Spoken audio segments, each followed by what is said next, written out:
এই ভিডিওটা দেখার পরে আপনি স্ট্রিট ফুড খাওয়ার আগে দুইবার ভাববেন। আমরা প্রতিদিন যেসব খাবার বক করে খেয়ে ফেলি, জানেন কি ওগুলোর ভিতরে ঠিক কি থাকে? আজ আমি দেখাবো 5টা এমন ফুড আইটেম যেগুলোর স্বাদ যেমন মজা তেমনি ভিতরের গল্প একদম ভয়ঙ্কর। মোমো মানেই তো প্রেম, স্টিমড হোক বা ফ্রাইড, টমেটো চাটনি দিয়ে এক কামড়ে গিলে ফেলি আমরা। কিন্তু জানেন কি, অনেক দোকানে এই মোমোর ভিতরে যা দেওয়া হয় তা ঠিকমতো পরিষ্কারই করা হয় না। পুরনো চিকেন, ফ্রোজেন মাল, আর সেই টমেটো সস না, সেটা সসের নাম করে লাল রং মেশানো ঝালো পানি। একবার যদি জানতেন কি দিয়ে বানানো হয়, তবে হয়তো আর মোমো মুখেই তুলতেন না।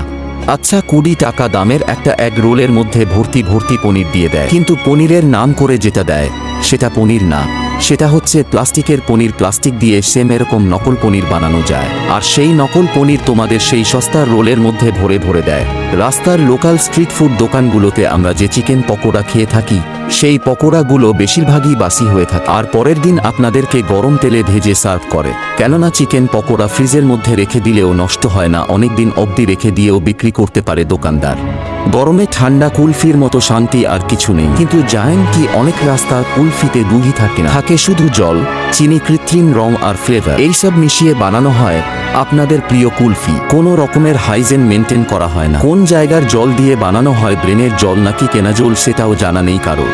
ঘুগনি শুনলেই তো মন খুশি হয়ে যায়, তাই না? পেঁয়াজ কুচি, ধনে পাতা আর তেলের গন্ধে একেবারে বাঙালির আবেগ। কিন্তু ভাই, জানেন তো, এই ঘুগনির ভেতরে থাকে রহস্যময় উপাদান। আগের রাতের ছোলা, রাস্তায় ধোয়া পাত্র, আর সেই তেল, যেই তেল দিয়ে ঘুগনির দোকানে তেলে ভাজার জিনিস ভাজা হয়, সেই তেল ঘুরে ফিরে আবার ঘুগনিতেই ফিরে আসে। খাওয়ার সময় মনে হয় আহা জীবন, কিন্তু আধ ঘন্টা পরেই মনে হয় বাথরুম কোথায়। একবার তো এক বন্ধু ঘুগনি খেয়ে স্কুলের টয়লেটেই বসবাস শুরু করেছিল। তাই ঘুগনি খাওয়ার আগে শুধু স্বাদ না, ভাবুন আপনি কি বারবার পায়খানায় যেতে প্রস্তুত আছেন?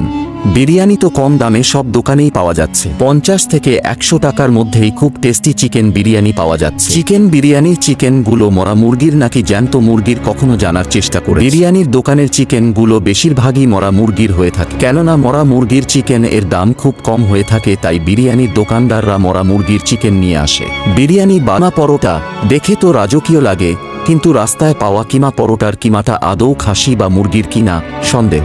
অনেক দোকানে পুরনো মাংস, এমনকি ফ্রোজেন খাবার মিশিয়ে তৈরি করে, আর সেই পচা গন্ধটা দূর করার জন্য দেয় নানান রকমের মশলা আর পেঁয়াজ।